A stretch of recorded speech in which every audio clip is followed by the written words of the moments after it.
আপনার বাড়ির পাশে নব্য ইসরায়েল। আমরা বড় ইসরায়েল সম্পর্কে সচেতন আছি কম বেশি, কিন্তু আপনার ঘরের পাশেই নব্য ইসরায়েলের জন্ম হয়েছে, এই ব্যাপারে আমাদের সচেতনতা নাই। তারা সংসদ ভবনে তাদের সংসদে ফখর করে বলছে যে আমরা 6,500 সৈন্য পাঠিয়েছি, আমাদের হয়ে যুদ্ধ করছে। নাউজুবিল্লাহি মিন যালিক। তার মানে আপনারা প্রমাণ করলেন। আচ্ছা বলেন, খ্রিস্টানদের সাথে না হয় তাদের সম্পর্ক আছে, তারা আহলে কিতাব, আপনাদের সাথে তাদের কি সম্পর্ক? খ্রিস্টানদের সাথে না ইহুদিদের একটা সম্পর্ক আছে, তারা আহলে কিতাব দাবি করে তারা, কিন্তু আপনাদের সাথে যারা পৌত্তলিক তাদের সাথে এই ইহুদিদের কি সম্পর্ক? শুধু তাই নয়, আমরা লক্ষ্য করছি, আমরা আমাদের পার্শ্ববর্তী নব্য ইসরায়েলের মধ্যে লক্ষ্য করছি মুসলিমদেরকে তারাবির নামাজে টর্চার করা হলো, হোলি উৎসবের নামে মুসলিমদেরকে নির্যাতন করা হলো। আমরা দেখলাম সেখানে গরুর মাংস বহন করার অপরাধে পিটিয়ে মুসলিমকে হত্যা করা হয়েছে। লক্ষ লক্ষ একর জমি যেগুলো আমরা ওয়াকফ করেছিলাম, সেই জমিগুলোকে রাষ্ট্রীয়ভাবে বাজেয়াপ্ত করা হয়েছে। আমি যদি একটা জমি মাদ্রাসায় দান করি, আপনার কোন এখতিয়ার আছে সেটাকে আপনি রাষ্ট্রীয় বাজেয়াপ্ত করতে পারেন? এখানে মানবতা কোথায়? এখানে গণতন্ত্র কোথায়? এখানে এই ইউনাইটেড নেশনস কোথায়? ইউরোপিয়ান ইউনিয়নগুলো কোথায়? আপনাদের এই সব তথাকথিত তন্ত্রমন্ত্রগুলো এবং তথাকথিত মতবাদগুলো একটা এজেন্ডাই বাস্তবায়ন করছে, তারা পুরো বিশ্বে শুধু দাজ্জালের শাসন কায়েম করতে চায়। এখন মুসলিম ভাইরা, সর্বশেষ কথা হচ্ছে, আমরা উদাত্তভাবে আহ্বান জানাবো, আপনি যে কোনো ধর্মের হন, যে কোনো বর্ণের হন, আপনি যে কোনো ভাষার হন, যে কোনো জাতির হন, আপনি জালেমের পক্ষ নিয়েন না, মাজলুমের পক্ষ নেন। এখানে আমরা আপনাদেরকে কটাক্ষ করতে আসি নাই, আমরা সত্য উন্মোচন করতে আসছি। আপনি জালেমের পক্ষ নিয়েন না, মাজলুমের পক্ষ নেন। আল্লাহ চান তো কোনো না কোনো দিন আল্লাহ আপনাকে হেদায়েত দিবেন ইনশাআল্লাহ। আপনি মানবতার দাবি থেকে এই জায়গায় দাঁড়ান।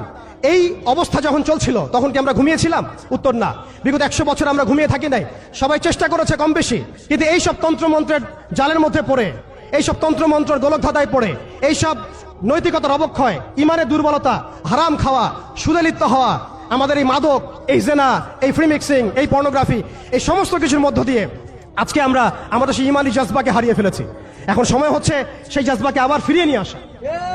অতএব আমাদের করণীয় এখান থেকে উঠে আসবে। দেখুন, আপনি গাজায় গিয়ে যুদ্ধ করতে না পারলেও যে অনিবার্য যুদ্ধ তারা আমাদের উপর চাপিয়ে দিবে, সেটা কিন্তু এই অঞ্চলের দিকে ছড়িয়ে পড়বেই পড়বে। কারণ হাদিসের মধ্যে এসেছে যে মাসিহুদ দাজ্জাল পুরো বিশ্বকে শাসন করবে, শুধুমাত্র মক্কা মদিনায় ঢুকতে পারবে না। অতএব সারা বিশ্বের মধ্যে সে যুদ্ধের দাবানল ছড়িয়ে দিবে, এতে কোনো সন্দেহ নাই। আপনি খেয়াল করে দেখেন, আফ্রিকার কন্টিনেন্ট, ইয়েমেনের কন্টিনেন্ট, আরাবিয়ান কন্টিনেন্ট এবং আমাদের এই আঞ্চলিক কন্টিনেন্ট, প্রত্যেকটা কন্টিনেন্টের মধ্যেই তারা যুদ্ধ ছড়িয়ে দিয়েছে। এবং তারা একটা ভাষা আমাদেরকে শিখিয়ে দিয়েছে, অপশন দিয়ে দিয়েছে, হয় আপনি তাদের দাসত্ব করবেন, না হলে আপনি মরবেন। তারা আপনাকে আমাকে একটা অপশন দিয়েছে, আপনি তাদের দাসত্ব করেন, তারা আপনাকে ভালো রাখবে, আপনি তাদের দাসত্ব করবেন না, তারা আপনাকে মাটির সাথে মিশিয়ে ফেলবে। যেসব মুসলিম কান্ট্রি, এখন খেয়াল করে, যেসব মুসলিম কান্ট্রি তাদের দাসত্ব করেছে, যেসব মুসলিম কান্ট্রি তাদের দাসত্ব করেছে, তাদের আনুগত্য করেছে, সেই সব আরব মুসলিম কান্ট্রিকে তারা কিছুই বলছে না, কিছুই করছে না।